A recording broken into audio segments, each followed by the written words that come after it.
Hello guys, today we're going to be looking at another game from Zadock Nyakundi. This is round 5.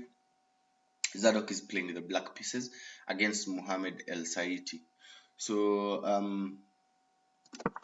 yeah, the game is really, I mean, you look at the way that Zadock is playing and you just get amazed by the accuracy and the level of play that he's playing it at this tournament. I mean, despite for that mishap in round 2, of which the opponent was clearly better prepared than him, I think every other game that he's played from then has been excellent, and the execution and the accuracy that he's playing with is just insanely good. I mean, let's look at this game uh, as a like let's just dive straight into the game. So d4, d5, pawn to c4, c6, knight to f3, knight to f6, pawn to g3, and Zadock takes on c4. I think Mohammed was trying to employ the Catalan defense, bishop to g2 and pawn to b5, just adding more defense to the pawn on c4. Pawn to a4, challenging the structure, queen to b6, pawn to b3, and Zadock trades and plays bishop to b7. Pawn to knight to c3 is played. Pawn to a6, adding more defense to the structure on the queen side, and now bishop to a3. Knight b to d7, castles, and pawn to e6, offering the trade of the bishops, which white takes, king takes, and now plays pawn takes on b5. I mean, and up until this point, I think white had the superior advantage, or white had the advantage from the opening. But then after immediately plays a takes on b5, the position is now, completely equalized by black, and I think black has equalized in this position, and white has to try and prove that the position that he has is actually playable and try to prove for an advantage. So the better move I think to be played was pawn to e4. Just take control of the entire center and prepare any pawn breaks that might arise in the position later on. So pawn to e5 I think maintained some advantage and some practical chances for white. But after a takes on b5, I mean c takes and rook to c1, Zadock played d6. He now played pawn to e4, but I think it's just 2 or 3 moves late. King to g7, and now pawn to d5, striking the center. Better pawn break was to play pawn to e5, but then it's really hard allowing knight to d5 just mentally. It doesn't really sit well with many people. Plus, you always get the pending feeling of doom that these pawns are going to just storm down the board and cause trouble to you.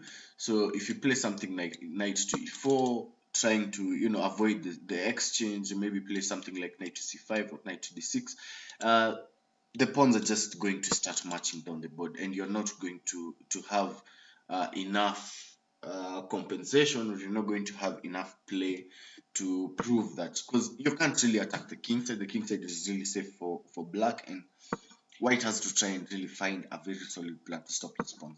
So he instead played rook to c1, e4 is a little bit late, and he played d5 and allowed knight to c5, attacking the queen. Queen moved back to b1, rook h to d8, and now knight to a4, another step in the wrong direction. So the move to play here, I think, because the idea is you can clearly see that your knight is being attacked a couple of times.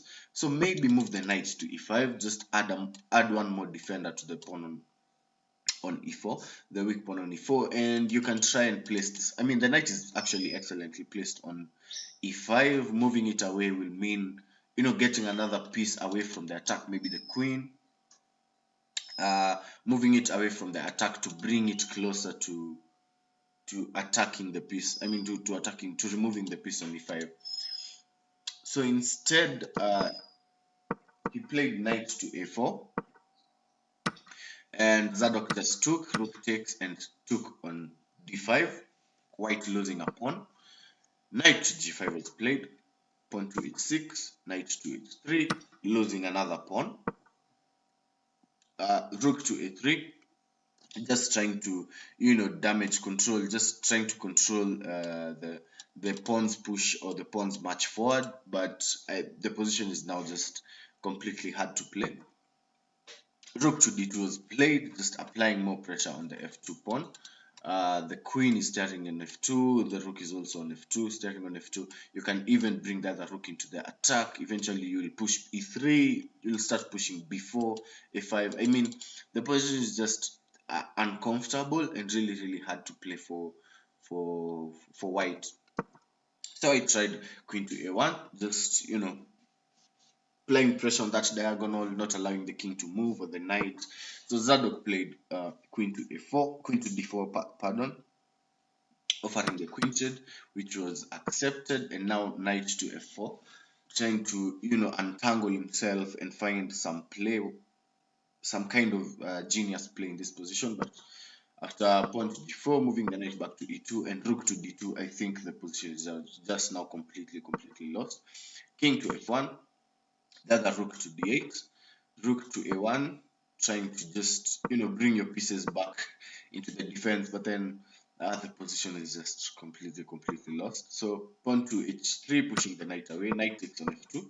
Brilliant sacrifice, which you can't really accept, because then pawn to e3, after you take, bishop takes on g2, and white gains back his pawn with insane attack. If you try and stop the bishop from capturing on h3, I don't know, the other pawns, the pawn on a6 and the pawn on b5 just start marching down the board, and you can't really stop that attack comfortably. So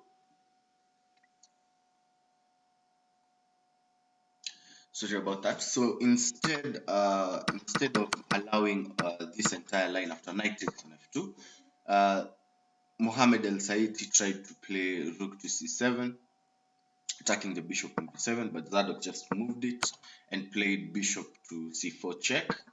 King moved, and now pawn to e3. This pawn is just brilliant. It's a very strong pawn. So rook takes on a6, and it's now mate in 2. You can use it as a little exercise to find it, but it's really simple. With rook to d1 check, knight takes, and rook takes on d1 checkmate. So this was a brilliant game played by Zadock. I mean, you just have to ask yourself now, can he be stopped? I mean, he's playing just brilliant chess. I mean, I'm telling you, I'm the one who analyzes some of these games, and when you're looking at the games, you just can't believe the precision that he's playing with. I mean, it's just insane, and he has been playing with such precision since the tournament started. It's just that the round 2 game was just he was just unlucky to face such a prepared player. So yeah, this is the game, and let's see the standings and see where the other players are. Let's load it up. So this was Dadson. Dadson has 2.5 out of 6, I think, or 2.5 out of 5. But on the standings, Zadock today he's playing Omkar Shelke. This is on board 10. Zadock is clearly heading up there, and he has 4 out of 5. The only players with maximum points are Alexander Martinov, who is playing under the Fide flag, I'm guessing is Russian, and Hamid Lasaki from Sweden. There's also Sergei Inyushkin, just butchering these names. And yeah, we have Zadock with 4 points. I think we have someone else up here. Yeah, Satak Patnaik, who's playing incredibly well in this tournament, I have to admit. And he's playing on board 17 black against Adilet Zolos something.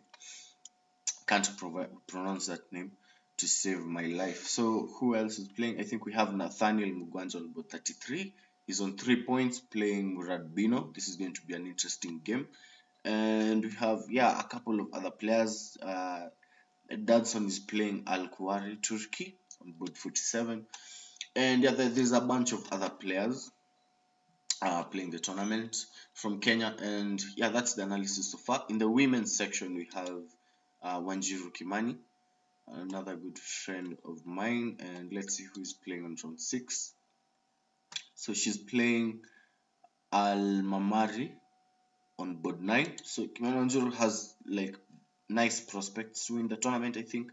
Okay, not to win because the losses are really two losses, I think, just put you out of the running. But then she can really get up there. She can get one of the podium places with 3 rounds to go. I think round 6, round 7, round 8. Yeah, 4 rounds to go. I mean, she's still in the running. I wouldn't count her out.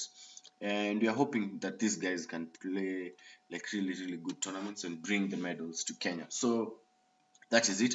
I don't think we have players in the Open under 2300, but yeah, I don't think we do, but we have some Ugandans playing in the Open under 2300. So yeah, that was the game from Zadock, and yeah, we really hope that everything is going to go all right from here. And yeah, don't forget to subscribe, comment, and like, and also share the games from the channel. So, I've actually built a playlist for all the games that I'm going to analyze from this tournament, and after we're done with the tournament, I'm going to share it. I'm going to share the playlist. But for now, you can just click on the playlist and check out the other games that Zadock played from round 1, and also there's a really nice game from Dadson in round, I think round 3 or round 2. Where he sacrificed a lot of pieces. I mean, it was just crazy. That game was so crazy. When I was analyzing it, I was just dumbfounded. So yeah, those are games to check out. And thank you for staying this long if you did.